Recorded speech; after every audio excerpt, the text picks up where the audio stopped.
চলো অগ্নিবীর যাদের লক্ষ্য।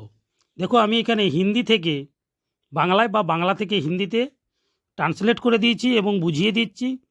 যারা অগ্নিবীর লক্ষ্য নিয়েছ তাদের খুব উপকার হবে এই ক্লাসটিতে। দেখো শব্দ নিয়ে দিয়েছি, ধ্বনি বা শব্দ। গতি বেশি, অর্থাৎ শব্দের গতি কোন মাধ্যমে বেশি স্যার? না কঠিন মাধ্যমে। গতি কম শব্দের বায়ু মাধ্যমে। আর্দ্রতা বাড়লে শব্দের কী হয় স্যার? বেগ বাড়ে। কোন ঋতুতে দ্রুত চলে? বর্ষাকালে। কোন মাধ্যমে শব্দ যেতে পারে না?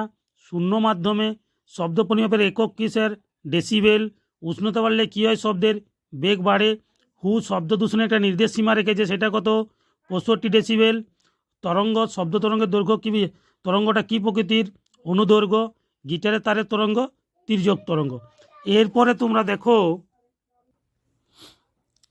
ধ্বনি বা শব্দ।